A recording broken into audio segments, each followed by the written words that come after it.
I had a few people out there ask me about basic competition shooting, and they're asking a few questions here and there. So I just thought I would share a few things with some people that didn't know and wanted to get into it maybe, or whatever. First thing you want to know is you don't need a lot of money to get into competition shooting. Like this right here. This is a Glock 17. I got this used for about $400. Now I've added a few things. I added about $120 worth of accessories on it to kind of bring it up, to make it a little more faster. You don't have to do that if you don't want to. But in my case, I like to. Biggest thing, the front sight. You want to get a nice high-vis front sight so you got a good front sight picture. Because that's always want to tell yourself when you're shooting competition is front sight, front sight, front sight. Got some grip tape here. People call it skateboard tape. Enhance your grip a little bit. You get a little sweaty out there. Your nerves are racked a little bit. I just +2 in the mag. Extend the mag out to 19 rounds. Extended mag release, extended slide catch, and a 3.5 pound disconnector, which eases up on trigger pit a little bit. But other than that, it's not bad. It's about $520 for a nice, decent firearm that shoots pretty damn good. And other than that, all you really need is this. In this case, this is a holster. It's just the Uncle Mike's holster, padded holster. About $20, really cheap. And we got Uncle Mike's mag holster, about $20, same difference. Call it padded because we got the thing. It's not a belt loop type, this is padded. And that's basically what you need to shoot competition. Well, now that you got your gear and you're ready to shoot, you got to know the basics of shooting. And the first thing I want to talk about is your type of targets you're going to be shooting at. Now, you'll be shooting at paper targets and steel targets, and that's pretty much your basic shooting target. So have no shoots, which basically is a paper target or a steel target that's marked a certain way, that you don't shoot it, basically. Now, shooting size, they have what they call zero zones. Target scoring is really messed up, man, believe it or not. It can be extremely complicated, but the basic target principle is you shoot the course and you either add seconds or you take away seconds. Now you have what you call your zero zone, or your people call it your 5-point zone. The zone you're shooting for. Now some targets have a circle target, about this big. It's a little bit smaller. I think it's 6 inches by 6 inches, something like that. A little bit bigger than a clay pigeon, if you will. This is kind of big, but it's the only thing I can find. It's damn pot-handled. But this is your circular target. This will be center mass inside of a paper or cardboard target that's, the outline of a human being, if you will. You'll have, this will be in the center mass of the chest, and you'll have the headshot, which will be square, about the same size. I think it's 5 inches by 5 inches, and that's your two zones that you're really going for. And I got some other paper targets that are a little different. They're same principle, center mass. You'll have the zero zone. It's a little bit bigger, it's a little bit thinner, but it's longer. And this is your zero shot zone. This will be in the center mass of the cardboard target. This is what you're going for. Now the headshot is the same. It's just a square target about 5 inches by 5 inches. And they're zero zones or they're add points. This is what you're shooting for, basically. Don't mind all the points and shit like that, because it gets complicated.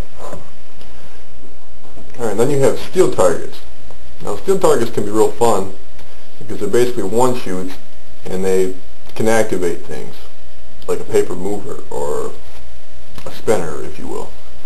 Now you have basic steel types. You have a square steel, it's a square plate, about yay big. Shoot it, falls off. You have steel circles. It's basically a steel circle like this. Some of them times they put them on like a Ferris wheel type thing. It's like a wheel. There's like 5 or 6 of them, and it's balanced. So whenever you shoot one, say you shoot this one, it falls off, throws off the balance of the wheel, so the wheel starts moving. And you got to pink off all the other steel targets. The more you pink off, the more the thing really starts kicking, because the weight of it's thrown off. Then you have steel poppers. Steel poppers is basically a steel target about 3 or about 2.5 foot tall, maybe about this wide. And these targets tend to activate a lot of targets. Basically, what you do is you shoot the target falls, and they'll pull a rope or somehow activate something like a paper mover. Basically, a target that moves across the screen, like so. You shoot it on the move. You have twisters and bobbers and stuff like that. Basically, it activates a paper target that bobs up real quick behind cover and then goes back down.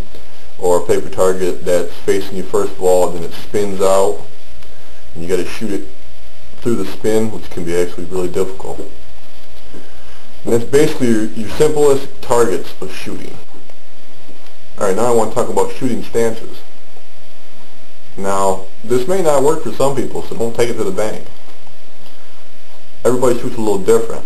Now, me personally, my eyes, I got a lazy left eye, and it tends to, and whenever I focus on something, my left eye tends to wander. So whenever I shoot, I always shoot to the right a little bit.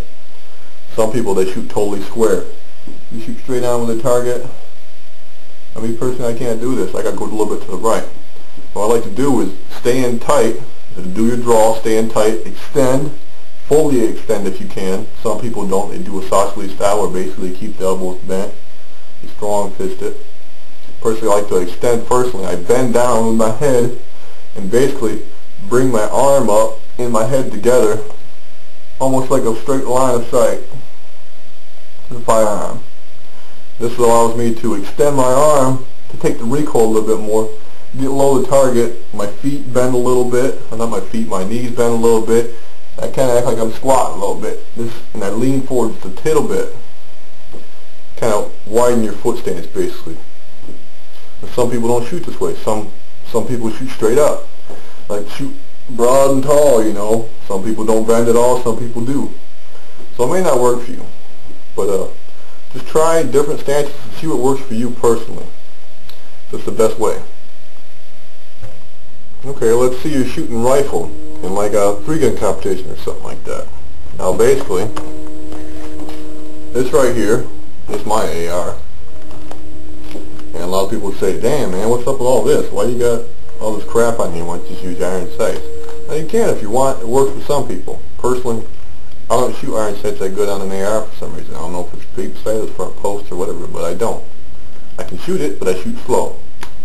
Now to speed this up a little bit, is basically, I put a red dot on the side for my close-up targets. See, that's a red dot mounted on the side. Now I can reach out from 5 yards all the way out to about 50 yards with a red dot. And I got my scope, and now my scope is good for about 100 yards all the way out to about 200, 250 yards. And that'll still keep me in the zero. Now basically use that is for my scope targets, I shoot straight up like so.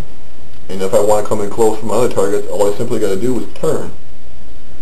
And I'll give me close-up range targets, and I'll still be in the zero. Now this is good when you shoot competition, because you're going to be shooting shots way out there, and then all of a sudden there's going to be a shot 5 yards away from, you know what I'm saying, they're going to mix you up a little bit. It's kind of fun, but if you don't know what you're doing, you could use some really bad shots and rack up your points, you score.